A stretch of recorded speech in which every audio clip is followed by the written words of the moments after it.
नमस्कार।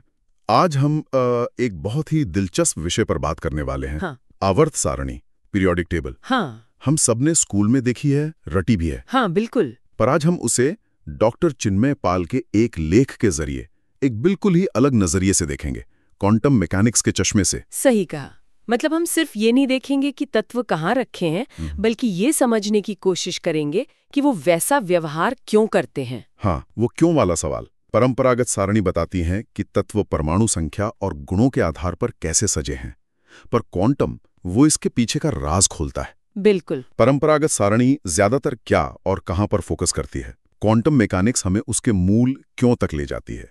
ये तत्वों के व्यवहार की एक तरह से बुनियादी नियमावली है। हाँ, और जैसा डॉक्टर पाल का लेख कहता है, ये सब क्वांटम संख्याओं, इलेक्ट्रॉन विन्यास और ऊर्जा स्तरों का खेल है। यही तय करते हैं तत्व के गुण और सारणी में उसकी जगह। तो आज हम वर्गीकरण से आगे बढ़कर इसके पीछे के क्वांटम क्यों को समझने की कोशिश करेंगे। चलिए इस पर गहराई से बात करते हैं। तो पारंपरिक सारणी तो एक तरह का कैटलॉग हो गया, है ना।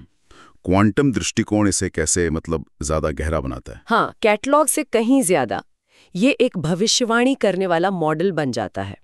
देखिए, सारा खेल क्वांटम संख्याओं का है। हर इलेक्ट्रॉन की स्थिति और ऊर्जा को 4 क्वांटम संख्याएं बताती हैं। 4 संख्याएं? हाँ, 4। पहला है प्रिंसिपल क्वांटम नंबर n, जो मुख्य ऊर्जा स्तर बताता है। दूसरा angular momentum quantum number l, ये ऑर्बिटल का आकार तय करता है, मतलब इलेक्ट्रॉन के मिलने की संभावना वाला क्षेत्र कैसा दिखेगा।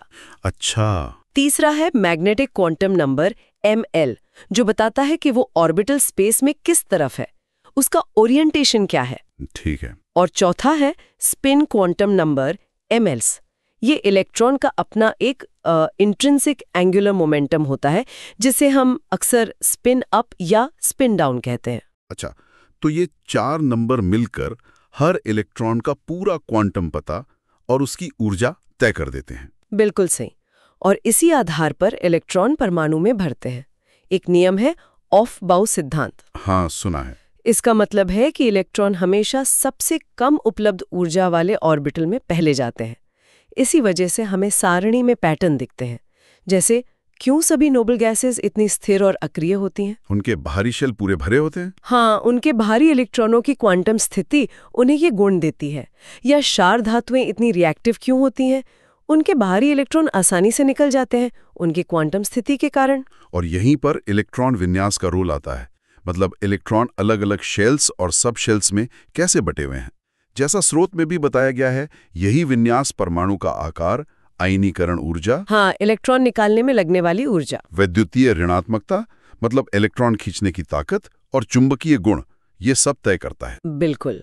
और इसके बहुत अच्छे उदाहरण हैं, जैसे संक्रमण धातुएं, ट्रांजिशन मेटल्स, लोहा, तांबा, जिंक वगैरह। हाँ। उनका जो खास व्यवहार है, जैसे वो कई तरह की ऑक्सीकरण अवस्था दिखाते हैं, रंगीन यौगिक बनाते हैं, अच्छे उत्प्रेरक होते हैं, ये सब उनके डी ऑर्बिटल्स के कारण है, जो आंशिक रूप से भरे होते हैं। अच्छा, डी ऑर्बिटल्स की वजह से। हाँ, और इसी तरह दुर्लभ पृथ्वी तत्व, रेयर अर्थ एलिमेंट्स, जो आजकल इलेक्ट्रॉनिक्स और मैग्नेट्स में इतने जरूरी हैं। सही। उनके खास चुंबकीय और ऑप्टिकल गुण उनके f इलेक्ट्रॉनों की जटिल क्वांटम अवस्थाओं से आते हैं।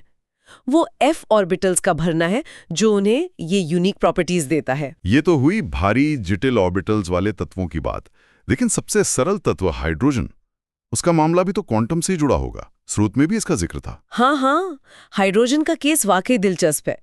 सिर्फ एक इलेक्ट्रॉन है, पर क्वांटम मैकेनिक्स ही समझाती है कि वो कैसे व्यवहार करेगा। कैसे? देकर पॉजिटिव आयन बना लेता है, तो कभी ग्रुप 17 के हेलोजेंस जैसा एक इलेक्ट्रॉन लेकर नेगेटिव आयन बना लेता है। हाँ, ये तो है।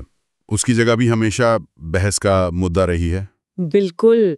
और ये दोहरी प्रकृति सीधे उसके उस अकेले इलेक्ट्रॉन के क्वांटम व्यवहार से जुड़ी है। और अगर हम बड़े पैमाने पर देखें तो किसी भी ग्रुप में, मतलब कॉलम में, तत्वों के रासायनिक गुण एक जैसे क्यों होते हैं? क्योंकि उनके बाहरी इलेक्ट्रॉन एक जैसे होते हैं। हाँ, उनके वैलेंस इलेक्ट्रॉनों का क्वांटम विन्यास, उनकी संरचना एक जैसी होती है। और इसी आधार पर हम पूरी सारणी में गुणों के रुझान, जैसे परमाणु का आकार कैसे बदलता है या वैद्युत ऋणात्मकता कैसे बदलती है, इसको सटीकता से समझा सकते हैं। ये समझना सिर्फ अकादमिक तौर पर ही दिलचस्प नहीं है, इसकी असल दुनिया में भी तो फायदे होंगे। अरे बिल्कुल, ये समझ तो कई मॉडर्न टेक्नोलॉजी की नींव है। अब देखिए, पदार्थ विज्ञान में नए मटेरियल, एलॉय, सेमीकंडक्टर डिजाइन करने के लिए क्वांटम समझ जरूरी है। क्वांटम रसायन विज्ञान में केमिकल रिएक्शन कैसे होते हैं, उनकी भविष्यवाणी करने के लिए नैनो टेक्नोलॉजी में तो हम सीधे परमाणु और अणु के स्तर पर काम कर रहे हैं। दवा डिजाइन में ये समझने के लिए कि दवा का मॉलिक्यूल शरीर में कैसे काम करेगा। हाँ, ये तो बहुत जरूरी है। हर जगह क्वांटम सिद्धांतों की जरूरत पड़ती है, और जैसा स्रोत भी इशारा करता है, क्वांटम कंप्यूटिंग के आने से इसका महत्व और बढ़ जाएगा। Quantum computing? हाँ, वो कैसे? क्योंकि क्वांटम कंप्यूटर हमें अणुओं के व्यवहार का सिम्युलेशन करने की, मतलब नकल करने की अभूतपूर्व क्षमता देंगे।